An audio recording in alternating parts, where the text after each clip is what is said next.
সাবেক বস্ত্র ও স্বাস্থ্য প্রতিমন্ত্রী, মুন্সিগঞ্জ 2 আসনের সাবেক 2 বারের এমপি এবং বর্তমান মুন্সিগঞ্জ জেলার বিএনপির আহ্বায়ক জননেতা মিজানুর রহমান সিনহার মৃত্যুতে আমরা গভীরভাবে শোকাহত। ইন্না লিল্লাহি ওয়া ইন্না ইলাইহি রাজিউন। আমরা তার রুহের চির শান্তি কামনা করছি, আমিন। খিদিরপাড়া ইউনিয়ন বিএনপির অঙ্গ সংগঠন, আল্লাহ তাকে জান্নাতবাসী করুক, আমরা দোয়া করি সবাই। যে একটা সাক্ষাৎকার নিয়ে দেখি ইনি কেমন মানুষ ছিল, এলাকার লোকের সাক্ষাৎকার নিয়ে এরা কী বলে শুনি। আসসালামু আলাইকুম ভাই, ভালো আছেন?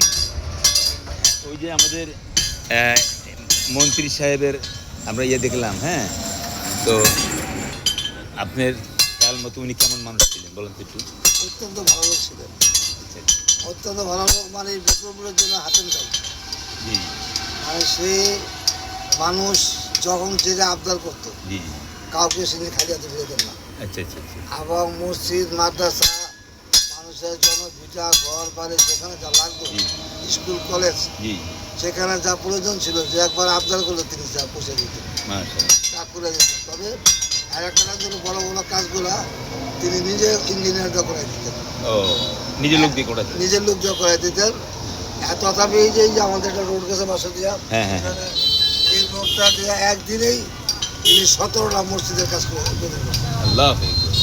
17টা মসজিদের কাজ, 8টা মাদ্রাসার কাজ, এবং এই রোডটা আর নিজের হাতে করা, নিজে করছে। তখন আর মানুষের সাথে তো সুন্দর ব্যবহার, দ্বিতীয় আর হবে না, বিধানসভা দ্বিতীয় হবে না। লক্ষ লক্ষ মানুষ তার জন্য এই যে জানাজা সারা বাংলাদেশ, সারা বাংলাদেশে, সারা বাংলাদেশ। আমি মোটামুটি ওরকম কথা বলে সত্য সেটাই বলবো। আমার সাথে মিজানুর রহমান সিনহার সাথে ভালো সুসম্পর্ক ছিল।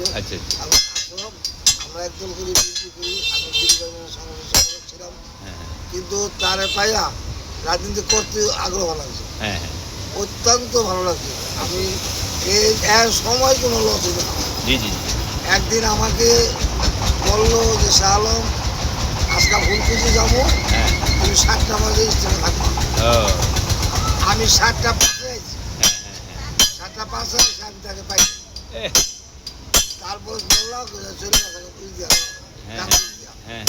তারপরে আমি ট্রলার দিয়ে তার মনে গেলাম, দাদা আমার বললেন তুমি টাইম মিস করছো, তোমার 7টা বাজে টাইম মিস, আমি 7টা 5-এ হয়ে বলছি, আমি তো টাইম ওভার করতে পারি।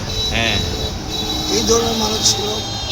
এর জন্য কি বলবো, মানে বলার মতো কিছু নেই। আল্লাহ তারে ব্যস্ত নসিব করুক, আল্লাহ তারে সুস্থভাবে ভালোভাবে ব্যবস্থা দিয়ে তাকে আল্লাহ রহমত করে, এবং তার মা এর জন্য আমরা খুবই শোকাহত।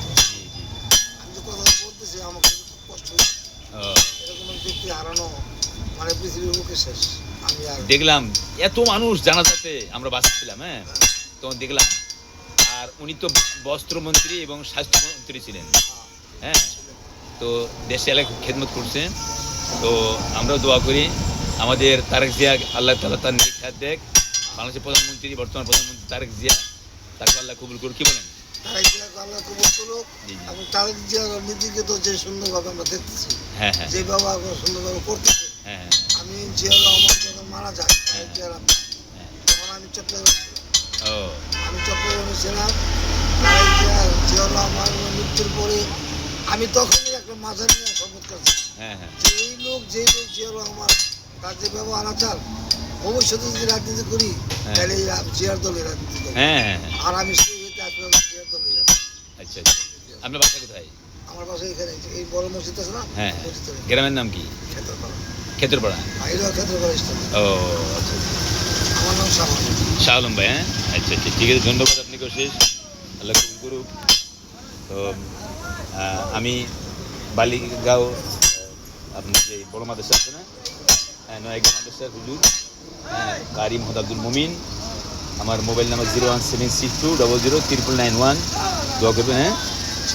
এই নির্বাচনী এলাকা সব কিছু আছে, আল্লাহ তাআলা কবুল করুক। আমাদের মন্ত্রী, আল্লাহ তাআলা তার জীবনের সমস্ত মাফ করে দেখ, আমিন আমিন।